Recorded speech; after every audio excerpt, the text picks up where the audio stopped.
Hi, I'm Andy. Welcome to my channel. This is my Jaguar F-Type R track beast. I thought I'd give a long overdue walk around and description of the modifications. All right, here she is.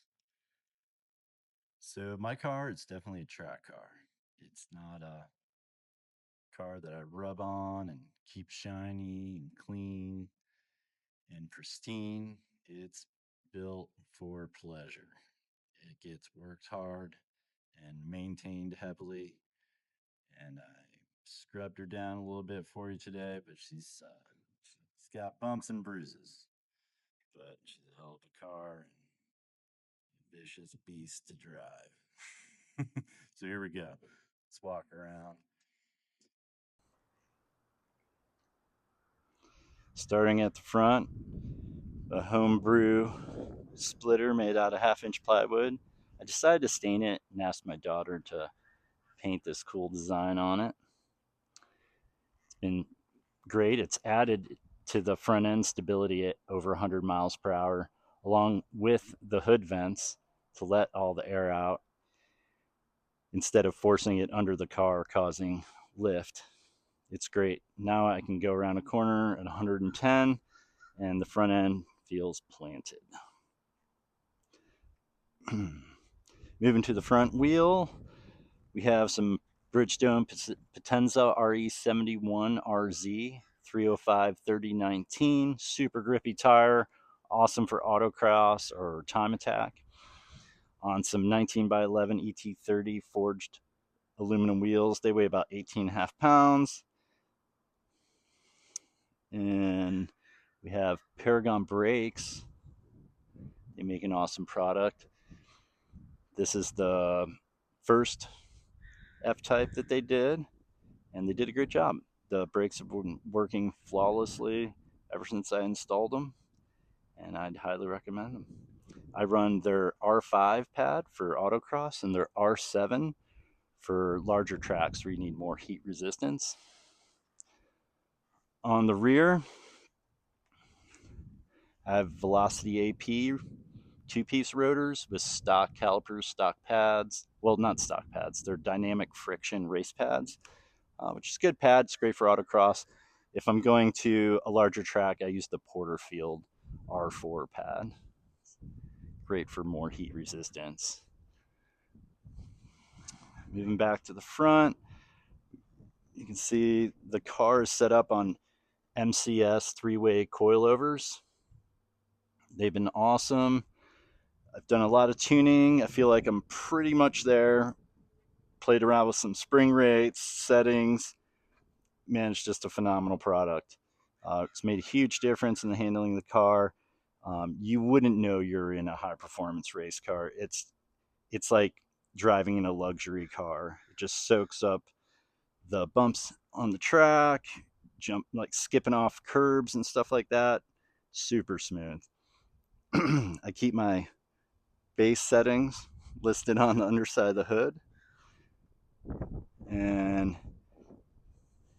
on the underside, I don't know if you can see that very well, but this is where I had to cut and stretch the hood out to accommodate the large tires.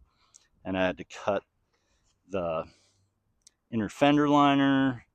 I had to roll and stretch this fender out quite a bit, in total about an inch more of clearance for these massive front tires.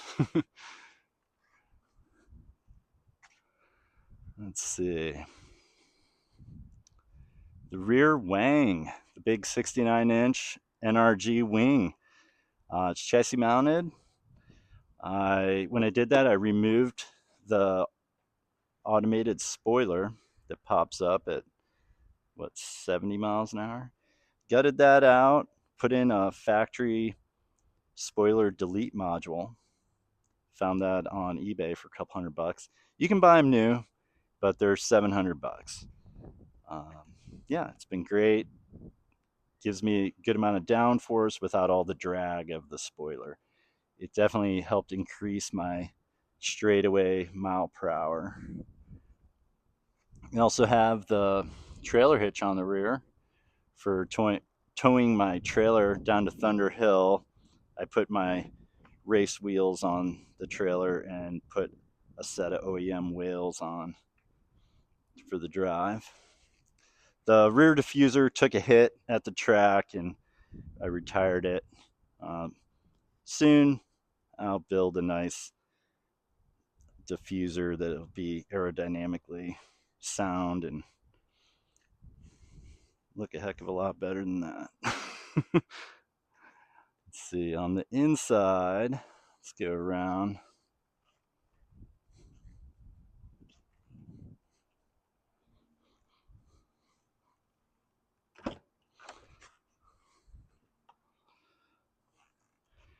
Pulled out the factory seat and put in this OMP race seat with Sparco 6-point harness.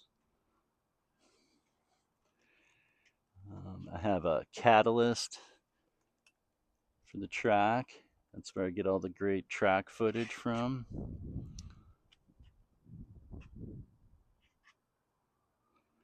We go around the other side here and show you that the interior has been partially gutted out. I removed the headliner except for a small portion at the front where the sun visors are, and all the back panels have been removed to reduce weight and allow access. Have the MCSs mounted. Nice lightweight lithium battery. It's only 6 pounds compared to the 58-pound boat anchor of a OEM battery. It's a SureStart lithium. It's 900 cranking amps. Like I said, it weighs 6 pounds, and it has a reserve power button. It's a little silver button.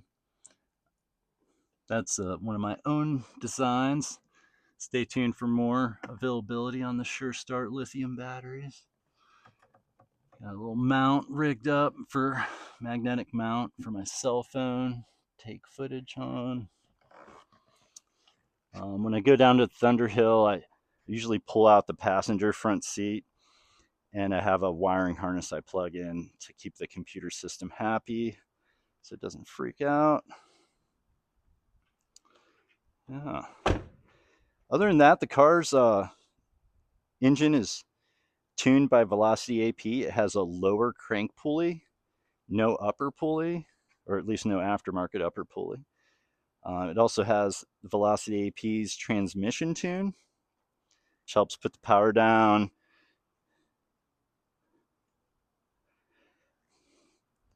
The autocross track, I run it in beast mode, but I put the engine in normal mode to reduce the power output, actually, because the track's so tight that the power becomes excessive and more difficult to handle.